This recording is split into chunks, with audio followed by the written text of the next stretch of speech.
오늘도 그 은혜를 담아서 저희가 온 마음으로 예배하오니 제 예배를 통하여 홀로 영광 받아 주시옵소서. 또한 예배자로 주 앞에 예배드리며 사모하는 마음이 있사오니 사모하는 영혼을 만족해 하신다는 약속의 말씀처럼 예배하는 모든 이들 위에 하나님 은혜로 충만케 하여 주시옵소서. 예수 그리스도 이름으로 기도하옵나이다. 아멘. 2024년도 총회 주제는 주여 치유하게 하소서입니다. 교회도 이 총회 주제를 따라서 표를 정하고 1월 동안에 이 치유 관련된 말씀을 전해오고 있습니다. 첫 주에는 치료하시는 하나님에 대해서 말씀했죠. 그리고 두 번째는 하나님께 복 받을 자로 삽시다 라는 말씀 나누었고요. 지난 주일에는 성령의 세술에 취해 삽시다 라는 말씀을 나누었습니다. 그 말씀에 이어서 오늘은 말씀에 의지하여 내리리다 라는 제목으로 하나님 말씀을 전하려고 합니다. 오늘의 말씀은 갈릴리 호수, 혹은 갈릴리 바다라고 불려지는 커다란 호수가 있는데 그 호수의 또 다른 이름이 오늘 말씀해 보니까 게네사렛이다라고 불려지고 있습니다. 긴네렛이라고도 하기도 하고 이 커다란 이 호수 가운데 지역마다 좀 다르게 이름을 부르기도 하고 또 같은 지역에서도 다르게 부를 수 있는 이름이 있는 것처럼 여러 가지 이름이 있었어요. 오늘 말씀에서는 바로 게네사렛이라는 바다처럼 넓은 호숫가에서 이뤄진 일을 들려주고 있습니다. 예수님께서 이른 아침에 호숫가에 가셨습니다. 사람들이 많이 몰려왔죠. 그때 예수님께서 한 배에 오르셔서 사람들에게 말씀을 가르치십니다. 그리고는 시몬 베드로에게 말씀하시기를 깊은 데로 가서 그물을 내리라 라고 말씀하시죠. 그 말에 순종해서 베드로가 그물을 내렸더니 어찌된 일인지 얼마나 많은 고기가 잡혔는지 그물이 찢어질 정도가 돼서 그들이 끌어올리기가 너무 어려웠어요. 그래서 멀리 사람에게 손짓을 해서 동료들을 부른 다음에 그들과 함께 물고기를 배에 채웠더니 두 배가 거의 잠길 지경으로 많은 고기가 잡혔다라고 하는 그런 내용입니다. 자, 이 같은 이 놀라운 결과를 보고 이제 베드로와 함께 있던 이 동료들이 놀람을 넘어서 이 두려워하는 지경에 이를 정도로 그들이 정말 너무 깜짝 놀란 거죠. 그에 대해서 예수님께서는 두려워하지 말라라고 말씀하시고는 이제 그들로 하여금 너희로 이제 사람을 취하리라 라고 이렇게 말씀하시죠. 그랬더니 그들이 이제 배에 오른 다음에 육지에 오게 된 다음에 배에다 모든 것을 다 놓고서 예수님을 따랐다라고 하는 것이 오늘 말씀의 내용이 됩니다. 자, 그렇게 함으로써 물고기를 잡던 갈릴리 출신의 어부들이 예수님의 제자로서의 첫 걸음을 디디게 된다는 것이 오늘의 말씀이 됩니다. 이 같은 오늘의 말씀의 전반적 내용을 보게 될 때 신앙이라고 하는 것은 인생의 경험을 통해서 더 깊어지고 불신앙이라고 하는 믿음 없음이 치유가 된다고 하는 점이죠. 아울러서 점차로 주님과의 신뢰가 깊어짐으로써 참된 예수님의 제자로 성장해 갈 수 있다라는 그런 말씀이 되어집니다. 자, 이런 말씀을 통해서 오늘 우리 모두도 연약한 믿음이 치유가 되어서 굳건한 믿음에 서기를 진심으로 소원합니다. 아울러서 하나님께로부터 이 약속의 말씀을 따라 순종하는 삶을 통해서 예배하신 하나님의 놀라운 은혜뿐만 아니라 지금까지 실패하던 인생, 뭔가 해도 잘 막혔던 인생들이 잘 풀려지고 성공적 인생을 사시는 은혜가 있기를 간절함으로 축복합니다. 자, 오늘의 말씀의 첫 번째 내용은 바로 시몬이 예수님의 말씀에 의지해서 그물을 내렸다라고 하는 점입니다. 시몬, 다른 이름으로 베드로라고 우리가 잘 알고 있는 시몬 베드로, 그 베드로가 말이죠, 예수를 만나는 그 순간까지 그는 어부로 살았던 사람입니다. 그 호수에서 물고기를 잡는 일로 잔뼈가 굵은 사람이다라고 표현할 수도 있을 것입니다. 사람이 어느 한 분야에 많은 시간을 들여서 일하고 노력하게 되면 그 부분에 대한 식견과 경험이 축적이 되면서 그 분야의 전문가적인 그런 안목과 그런 실력을 갖추게 됩니다. 베드로가 그 당시에 직업군이 다양하지 않은 때에 다른 성경 부분에 보면 이미 그의 베드로의 장모의 열병을 치료해 주신 사건으로 봐서 이미 그는 결혼한 상태였습니다. 아마도 그 즈음에 이르렀다면 적어도 그는 꽤 오랜 시간 동안 물고기를 잡아왔을 것임에 충분히 이해가 됩니다. 자, 그런데 이 같은 여러분, 많은 시간의 노력을 통해서 식견이 쌓여지고 전문가적 입장이 될 수 있다는 것이 바로 1만 시간의 법칙 아닙니까? 사람이 하루에 3시간씩 10년을 노력하게 되어지면 1만 시간이 채워지는데, 그 정도의 노력과 시간이 투자가 되어지면 어느 한 분야에 대해서 전문가적 식견과 능력을 갖춘다. 이게 바로 1만 시간의 법칙이란 말이 되죠.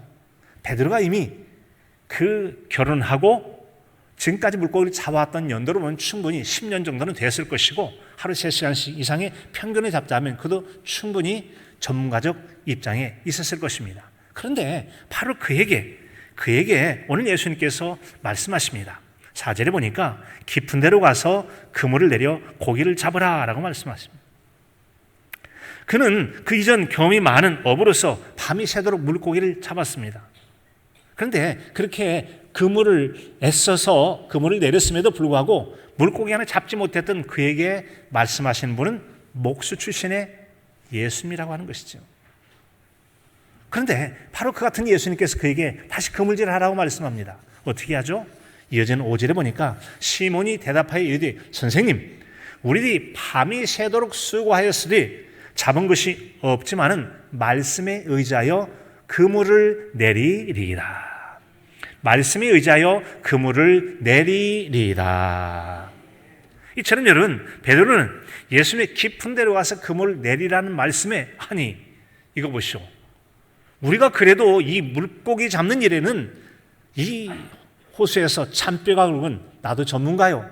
적어도 내가 이 나이 먹도록 물고기 잡는 거 외에 다른 거 배운 게 없어서 이 분야의 전문가인데 밤새도록 우리가 그물질에서도 물고기 못 잡았던 우리에게 그물질을 하라고요? 그렇게는 못하지 라고 대답하지 않았습니다. 어떻게 했습니까? 말씀에 의지하여 그물을 내리리다 라고 예수님 말씀에 순종의 모습을 보여주었다는 점이죠. 여러분, 어떻게 이 베드로가 그처럼 예수님의 말씀에 순종을 했을까? 좀 궁금했습니다. 믿음이 좋아서 했을까요? 그 당시에는 예수님 잘 몰랐거든요. 예수님의 존재에 대해서 깊이 알지 못하던 때예요. 다만 곰곰이 말씀을 생각해 보니까 이런 추측이 되었습니다. 예수님께서 호숫가에 나가셨을 때 많은 사람들이 그곳에 몰려들었거든요. 그런데 예수님께서 말씀을 가르치셨어요. 그 가르침을 듣고 난 다음에, 많은 사람이 듣고 난 다음에 예수님께서 베드로에게 깊은 데로 가서 그물을 내리라 라는 말씀을 하셨거든요. 이로 보아서 깊은 데로 가서 그물을 내리라고 말씀하시기 전에 사람들을 가르치실 때 전했던 그 말씀 중에 베드로가 마음에 큰 감동이 있지 않았을까를 추측을 해보게 되는 겁니다. 그 외에는 다른 방법을 생각할 수 없어요. 아마도 그래서 그 말씀에 추측해서, 그래 저런 정도 선생님 말씀이라면 한번 좀 그래도 우리 말씀도 들은 것이 있으니까 한번 예를 갖추는 차원에서 뭐 그물 한번 내려보리라 라는 생각 정도로 그물을 내렸을 수도 있다는 점이죠. 여기서 우리는 잠깐 경험에 대한 이야기를 좀 나눠보려고 합니다. 경험이 많을수록 더 많은 교훈을 얻고 더 많은 지식을 전수할 수 있다라는 말이 있습니다. 스티브 마라폴리라고 하는 사람이 말했는데, 경험이 많고 다양하면 쌓은 지식과 노하우라는 경험들이 많다 보니까 많은 사람이 가르쳐주는 전수를 할 수 있다는 점이죠. 이것은 한마디로 경험의 다양한 교훈과 배운 많은 지식을 축적하고 많은 사람에게 전해주고 가르쳐주고 도움을 줄 수 있다라고 하는 경험의 긍정적인 면을 혹은 장점을 설명한 말이라고 할 수 있을 것입니다. 자, 여러분, 그런가 하면 그런 말 때문에 어쩌면 젊어서 고생은 사수도 한다는 말이 있을지도 모르겠어요. 자, 그런데 여러분, 경험이 다 좋은 것만은 아니라는 점에 대해서 우리에게 경고 혹은 주의를 주는 말이 있습니다. 바로 경험의 함정이라는 말이 있습니다. 이 경험의 함정이라는 말은 시사 경제 용어 사전에 나온 말인데요. 이 경험의 함정이란 자신의 경험이 마치 모든 것이냐, 경험만을 근거로 판단하는 것을 의미하며, 경험이 쌓이면 노하우라고 하는 지식이 축적되어집니다. 그렇지만 지나치게 자신만의 경험에 의존하면 선입견을 키우게 된다.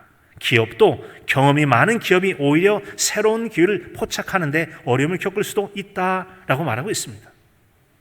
경험이 많은, 역사가 긴 그런 기업이나 회사 같은 경우, 공동체, 교회도 마찬가지죠. 그런 데 있을 때 변화가 빠른 시대에 적응을 잘 못하고 뒤처질 수가 많이 있다는 얘기죠. 같은 제목의 책을 쓴 분도 있죠. 그런 내용을 담은 스페인의 폼페오 파보라 대학의 명예교수로 재직하고 있는 로빈 M. 호가스 엠네 소비아르라는 교수가 있답니다. 이분이 바로 경험의 함정이라는 책을 썼습니다. 그 책에 보면 이런 내용이 나와 있죠. 경험이 풍부한 출판사는 왜 해리포터를 거절했을까? 조앤 롤랭이라고 하는 여인이 책을 써서 초베스트셀러, 어마어마하게 많은 책을 팔아서 출판을 해서 돈을 많이 벌었어요. 그런데 여러분, 조앤 롤랭이 책 좀 출판해 주세요 그랬더니 거절을 당합니다. 그 경험 많은 출판사들은 왜 거절했냐는 것이죠. 경험이 풍부한 투자자는 왜 테슬라를 거절했을까? 현재는 머스크라는 사람이 운영하고 있는 이 전기자동차를 비롯한 기업을 운영하고 있지 않습니까? 만약에 그곳에 처음에 투자를 적지 않을 때 했다면 어마어마하게 돈을 벌었을 텐데 그런 데는 투자하지 않겠다고 거절했다는 거죠. 왜 그 경험 많은 사람이 그랬을까? 또 경험이 풍부한 의사는 왜 사열을 고집할까라고 하는 그런 질문을 던져주고 있습니다. 왜 경험이 많은 의사가 사열일까? 사열이란 말은 피를 뽑는 걸 사열이라고 하더라고요. 책에 보니까 그렇게 나와 있어요. 그런데 여러분, 왜 사열을 어떤 전문적인 의사가 그것을 고집하면서 그 치료법을 주장하게 되었느냐? 그는 그렇게 주장합니다. 실패한 사람들의 이야기는 기록되지 않습니다. 다만 성공한 이야기만 기록되기 때문입니다 라고 되어 있어요. 무슨 말이죠? 사일을 하다가 사일한 방법 때문에 그 방법을 고집하다가 죽은 사람이 아주 많다는 거죠. 그러나 그 내용은 하나도 기록하지 않습니다. 다만 뭐만 기록해요? 사유를 통해서 성공했다는 사람의 이야기만 기록돼서 그렇지 실제로는 실패도 아주 부지기수로 많이 있더라라는 얘기입니다. 이건 뭐죠? 그 의사께서 여러분, 자신이 성공했던 경험 하나에 집착하다가 더 많은 실패도 하고 많은 사람에게 피해도 줄 수 있다는 점을 들려주는 얘기 아니겠습니까? 이것이 바로 경험의 함정이에요. 경험의 함정은 빠르게 변하는 시대에 경험은 왜 우리에게 장점이 아닌 약점이 되는가에 대해서 생각하게 합니다. 저도 때로는 너무나 들은 얘기가 많고 이런저런 생각할 것이 많다 보면 시작에 너무 신중하다 보면 시작도 못하고 시간이 지나버릴 때도 있어요. 일을 못하고만 때 있어요. 여러분도 혹시 그런 경험을 하지 않았습니까? 너무 많은 사람을 신경 쓰고 경험과 이런 것 저런 거 따지다 보면 시작을 못해요. 섣부르면 그냥 막 일을 저지르겠는데 알기 때문에 신중하다 보면 때를 놓쳐서 일을 진행하지 못할 때가 있더라는 점이죠. 따라서 경험이 많으면 다 좋다고 말할 수 없어요. 분명히 경험이란 우리에게 주는 유익이 많이 있지만 때로는 경험 때문에 우리가 여러 가지 손실을 보기도 하는 경우가 있다는 점이죠.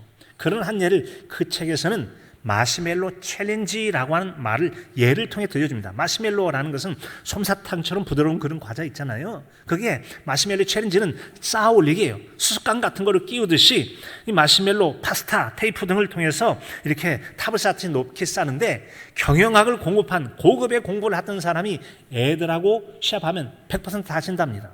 애들은 이렇게 해도 저렇게 해도 안 되면 하는데 인간 공부를 많이 하면 이런 방법은 어떻고 저런 방법은 어떻고 계획하고 생각해서 이렇게 하리라 하는 사이 애들은 시간 끝 성공해가지고 진다는 거죠. 너무 많이 따지고 생각하다 보면 오히려 인생 경험이 성공의 발목을 잡는 경우가 있기도 하더라라는 점이죠. 분명히 경험은 많이 도움이 되죠. 그러나 여러분 때로는 이 경험에 함정도 약점도 있다는 점을 생각해 볼 수 있는 거 아니겠습니까? 그래서 어떤 분은 그렇게 얘기합니다.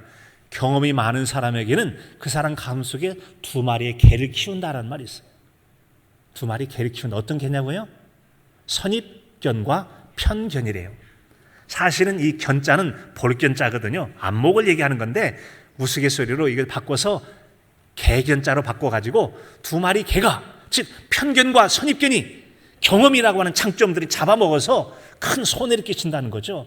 경험이 많은 사람에게는 척 보면 안다는, 그 사람, 그 모임 척하면 알아요. 그래서 우리가 얼마나 많은 교회, 기도의 자리, 말씀 읽는 거, 말씀에 순종하는 거, 내가 지금까지 평생 기도하고 한 사람 왔어? 기도해봐도 소용없더라. 읽어도 그렇더라. 경험이 오히려 우리에게 피해를 준다. 이게 바로 선견과 편익과는 2마리 개가 우리의 경험의 장점들을 갉아먹는 경우가 있기 때문에 특별히 경험을 더 신중하게 사용할 것을 교훈하는 것 아니겠습니까? 사랑하는 성도 여러분, 경험으로 예수님 말씀 얼마든지 무시할 수 있음에도 불구하고 베드로는 내가 어젯밤 밤새도록 물고기 잡고 내가 이 뼈가 잔뼈가 굵은 전문가지만 그렇지만 당신의 말씀에 대해서 내리겠습니다라고 경험으로 거부하지 않고 경험이 있음에도 불구하고 겸허하게 순종했다는 점이죠. 사랑하는 성도 여러분, 혹시 경험 때문에 도움도 얻었지만 경험 때문에 실패한 경험은 있지 않습니까? 오늘 베드로가 겸허하게 자신의 경험, 직전까지 경험을 다 뒤로 하고 온전한 말씀의 순종을 통해서 여러분 놀라운 결과를 이뤄간 것처럼 혹시 경험의 함정에서 벗어나 순종의 은혜로 들어가게 되어지는 저와 여러분의 새로운 삶이 되시기를 진심으로 축복합니다. 두 번째 내용은 여러분 시몬이 예수님 말씀에 순종한 결과는 참으로 놀라웠다라고 하는 것입니다. 사람들은 나름대로 성공을 위한 다양한 시도를 합니다. 자신에게는 경험이죠. 어떤 일을 하게 된다면 내가 옛날에 해보니까 이러더라. 자기의 경험의 긍정적 장점의 부분들을 생각해서 그 경험을 활용하기도 합니다. 그런가 하면 어떤 전문가, 각 분야별 전문가가 있잖아요. 분명히 우리에게 전문가적 식견과 안내는 커다란 도움이 됩니다. 그래서 비전문가가 시작하는 것보다는 또 시도하는 것보다는 월등한 성공률을 보장을 합니다. 하지만 분명한 한 가지는 어떤 전문가도 완벽하게 실수 없이 모든 일이 다 성공적으로 다 이루어진 적은 한 번도 없더라는 거죠. 이 얘기는 뭐죠? 전문가는 보통 사람보다는 뛰어나긴 하지만 그들도 완전하고 완벽하지는 못하다는 거죠. 오직 우리에게 완전하고 완벽한 분은 실수하지 아니하시고 말씀에 시건치 않고 빈말하지 않고 말씀을 그대로 이루실 수 있는 전능하신 하나님과 우리 주 예수 그리스도 뿐인 줄로 믿습니다. 그래서 우리가 여러분 신앙생활을 할 때 이 하나님 말씀에 대한 권위, 예수님 말씀에 대한 권위를 인정하고 주님은 틀림이 없어. 그분은 빈말하지 않아. 말씀하신 것은 반드시 이루신 분, 시건하지 않는 분이라고 말씀하신 그분들은 반드시 이루신다는 점이죠. 오늘 말씀 보니까 바로 예수님의 말씀에 대해서 6절을 보니까 그렇게 하니 고기를 잡은 것이 심이 많아 그물이 찢어지는지라 라고 했습니다. 참으로 놀라운 결과가 주어진 거 아니겠습니까? 아마도 인생 살아오시면서 나름대로 살아보려고 어렵고 힘든 세상 많이 고생하고 살아오셨을 겁니다. 우리가 여러분 노력을 하지 않아서 성실하지 않아서 진실하지 않아 실패하는 건 아닙니다. 여러 상황들이 애쓰고 수고해도 실패하는 경우가 부득이수록 얼마든지 있을 수 있다는 점이죠. 그런 많은 실패한 상황들 한번 여러분 실패하게 되면 젊어서는 조금 만회할 수도 있지 모르지만 나이가 먹을수록 실패는 점점 두려워집니다. 그리고 만회가 어려워져요. 일정한 나이가 되어지면 취업의 문도 연령 제한이 걸리기도 합니다. 대출하거나 친구들에게 돈을 달라고 해도 지금까지 이 사람 보면 상환, 되갚아줄 가능성이 없다 생각하면 돈을 잘 꾸어주려고 하지 않아요. 담보도 해주지 않습니다. 그러면 어떻게 되죠? 점점 빈곤한 삶을 살아갈 가능성이 많아진다는 점이죠. 그래서 여러분 나이가 많은 노년의 때는 함부로 투자하는 것을 조심해야 되죠. 한번 투자하면 그때는 만회하기 어렵고 노년의 삶이 계속 빈곤 때문에 어려움을 겪을 수 있기 때문에 신중에 신중을 더해야 된다는 점이죠. 그런데 여러분 참으로 놀랍게도 여러분 7절에 보면 이에 다른 배에 있는 동무들에게 손짓하여 와서 도와달라 하니 그들이 와서 두 배의 체험에 잠기게 되었더라 라고 말씀하고 있습니다. 처음 그들이 경험으로 따지자면 내가 물고기 전문가요. 밤새도록 해도 잡히지 않았습니다. 그래서 당신 말 내가 들을 수 없어요. 이건 안 됩니다. 가봐야 안 돼. 뻔한 거 뭐랍니까? 편견이나 선입견으로 거절했더라면 이런 일을 못하겠지만 다 물리치고 순종했더니 정말 얼마나 고기가 잡혔던지 두 배 채우고도 두 배가 가라앉을 지경이라고 하네요. 오늘 보니까 손짓했다. 아마 그때는 핸드폰이 없어가지고 그랬을 겁니다. 멀리서 이렇게 해가지고 오라는 식으로 했겠죠. 왔어요. 서로 당겼더니 얼마나 많은지 빈 배가 만선이 되는 놀라운 여러분 결과로 상황이 변화되지 않습니까? 세상을 살아가는 사람들은 다 여러분 모두가 다 인생 역전을 꿈꿉니다. 과거에도 인생 역전을 꿈꿨고 현재도 인생 역전을 꿈꾸며 미래도 인생 역전을 꿈꾸며 살 것입니다. 왜 그렇죠? 세상이 힘들고 어렵기 때문에 지금 이대로 계속 주저앉을 수는 없어. 상황이 변화를 꾀해서 좀 더 나은 삶을 꿈꾸기 때문에 인생 역전을 꿈꾸죠. 그래서 과거에 인생 역전을 꿈꾸는 것을 가리켜주는 노다지를 캔다라는 말 있잖아요. 원래 노터치. 광산업자가 여러분 그 금광을 발견한 다음에 어마어마한 여러분 금이 있다 보니까 비싼 거 손대지 마. 노터치. 노다지가 그거 아닙니까? 큰 재화를 획득했을 때 노다지라고 그랬어요. 옛날에도 노다지는 있었던 거죠. 인생 역전이 있었던 겁니다. 천재도 그렇지 않습니까? 뭐 세상에는 뭐 투자를 하든 로또를 하든 뭐 여러 가지 방식을 통해서 한몫 잡아보려고 하는 그런 거 있어요. 미래도 마찬가지일 것입니다. 정말 지금 상황보다는 좀 더 나은 삶을 꿈꾸기 위해서는 뭔가 한 방이 필요하다고 생각하는 사람들이 여전히 있을 것이므로 그런 인생 역전의 꿈은 계속될 거라는 것이죠. 그런데 그렇게 꿈처럼 잘 되지 않는다는 게 참으로 안타까워 아니겠습니까? 자, 여러분 이처럼 우리가 인생을 꿈꾸고 또 많은 투자를 하고 노력을 했는데 노력만 많이 하고 허비는 되고 얻은 것은 없게 됐을 때 정말 삶을 돌이키라는 게 얼마나 어려운지 모르겠어요. 어쩌면 밤새도록 경험에 의해서 물고기를 잡으려고 그물을 내렸던 그들이 그날을 다시 회복시킬 방법은 없었다 하고 포기하고 살았을지 모를 겁니다. 오늘은 안 됩니다. 그냥 가서 푹 쉬어. 그럴지도 몰라요. 그런데 여러분, 예수님 말씀에 순종했을 때 어떤 결과가 있었다고요? 뭐 인생 역전이라고 말하기까지는 조금 과한 표현이 되겠습니다만 참으로 놀라운 일이 있는 거 아니겠습니까? 이전에 한 번도 경험해보지 못했을지도 모를 한 배의 그물을 가지고 얼마나 고기가 많이 잡혔던지 자기 배를 다 채우고 또 동료가 와서 그 배에 채웠더니 두 배가 가라앉을 지경이 될 정도로 많은 물고기가 잡혀지는 이런 일들을 경험했다. 참으로 여러분 놀랍고도 놀라운 일 아니겠습니까? 어쩌면 우리가 신앙 인생 살아오면서 경험에 의지해서 뭐 기도의 자리에 가도 뭐 노력을 해봐도 또 뭘 해봐도 안 돼, 필요 없어, 쓸데없어, 해봐야 뻔해 라고 생각하면서 스스로 경험 때문에 경험의 함정에 빠져서 선입견이나 편견에 물려서 경험이 주는 장점들이 오히려 단점으로 돌변하고 새롭게 도전할 수 있는 기회, 다시 한번 시도해보는 기회를 놓치고 있지는 않으신지 돌아보시기 바랍니다. 베드로는 자신의 인생 경험과 전문가적 식견이 있음에도 불구하고 모든 것을 내려놓고 말씀에 순종함으로 여러분 빈배가 만선이 되어지는 놀라운 변화를 체험했다는 것이 오늘 말씀 아니겠습니까? 이 같은 경험을 한 다음에 그들은 예수님에 대한 안목이 달라져서 5절에 보면은 선생님 말씀대로 우리가 그물을 내리겠다고 했던 것이 8절에 가면 주여! 주여라고 말씀합니다. 주여라고 말씀하는 호칭이 달라지는 놀라운 변화가 있게 된 거 아니겠습니까? 이건 왜 그러죠? 주님을 알게 되었기 때문에 호칭이 달라진 거예요. 이런 말 있지 않습니까? 사랑하면 알게 되고 알면 보이게 되는데 그때 보는 것은 처음 보는 것과는 다르다라는 말이 그런 말이 있습니다. 처음에는 그냥 예수님을 알기 그냥 선생님 정도로 왜요? 가르치는 분이니까 선생님이라고 불렀을 거라는 거죠. 그런데 이분이 가르치는 게 보통이 아닌 거죠. 그물을 내려서 보고 난 다음에는 여러분 그 물고기 잡힌 거 보니까 이분이 단순한 지식을 가르치는 정도가 아니라 놀라운 기적 같은 역사를 이루시는 분인 것을 보고서 그에 대해서 주여라고 새롭게 고백했다는 그런 내용 아닙니까? 이제는 처음 보던 예수님이 아니에요. 다른 분으로 보여지는 예수님. 이것이 바로 사랑하면 알게 되고 알면 보이게 되고 그때 보이는 것은 처음 것과 같지 않다는 얘기죠. 이것은 조선 정조 때 문장가 유한준이라는 사람이 남긴 글을 토대로 이제 유홍준이라고 하는 전 문화재청장 윤중 교수님이 나의 문화유산 답사기라는 책에서 쓴 내용을 이제 옮겨와서 쓴 내용입니다. 여러분, 우리에 있어서는 여러분 때로는 이 어떤 사람인 고물처럼 보여지는 것이 어떤 사람에게는 여러분 골동품처럼 보여질 수 있어요. 골동품처럼 보여지는 사람이니까 어떤 사람에게는 이것이 여러분 어떻게 보여져요? 역사적 유물이 될 수도 있고 신앙적 자부심을 주는 그런 것들로 바뀌어질 수도 있지 않습니까? 바로 우리 교회 종이 그 중에 한 예가 됐어요. 뭐 사실인지 모르겠습니다만 엿장수에 가져가라 너무 무거워서 못 가져간다고 그것이 여러분 어찌 됐습니까? 한국 기독교 유물 7호가 되어지고 남원시 향토 문화유산 기독교 유산 중에 유일한 것이 동북교회 종이라고 되지 않았습니까? 원석이 보석이 되는 역사가 있게 될 줄로 믿습니다.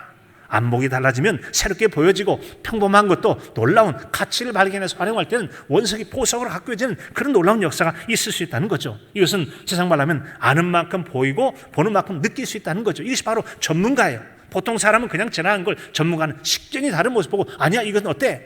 라고 볼 수 있는 게 전문가 아니겠습니까? 새롭게 안목이 달라지니까 주님에 대한 고백이 달라지더라라고 하는 것이죠.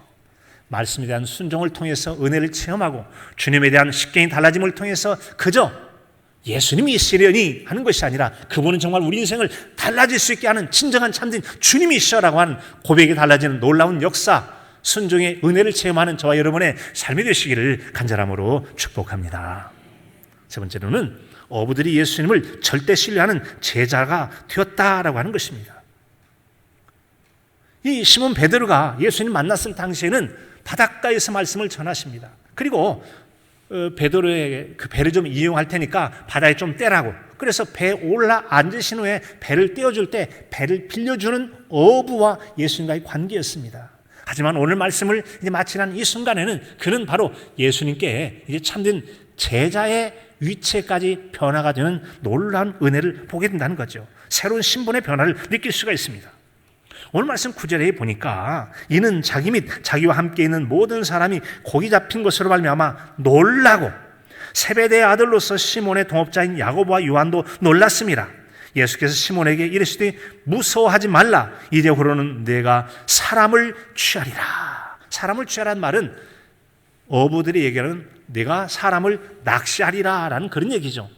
신앙적인 표현으로 말하면 전도하리라 라는 그런 얘기가 되어지는 겁니다.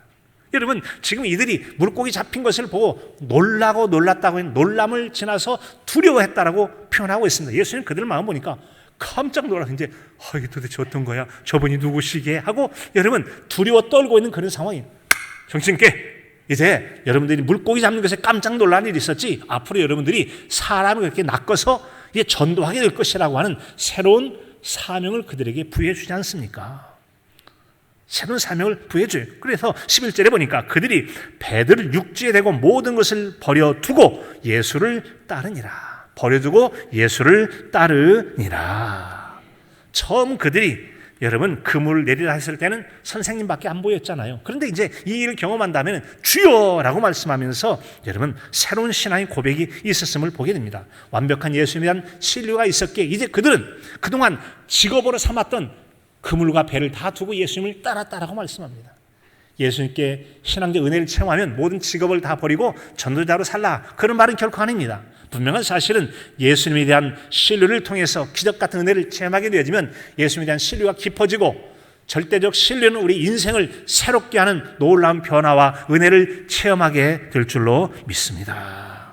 여러분 그래요. 그래서 이제 주여 주인을 떠나소서라고 그런 고백하지 않습니까?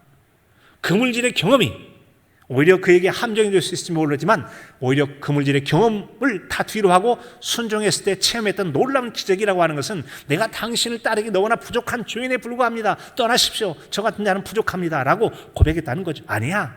너는 희망적이야. 라고 오히려 그를 불러서 주님이 제자를 세우신 일들을 볼 수 있습니다. 그런 그들이 예수님을 완벽하게 신뢰하고 제자의 삶을 이제 따르게 되었다는 거 아니겠습니까? 사랑하는 성도 여러분, 말씀 마치려 합니다.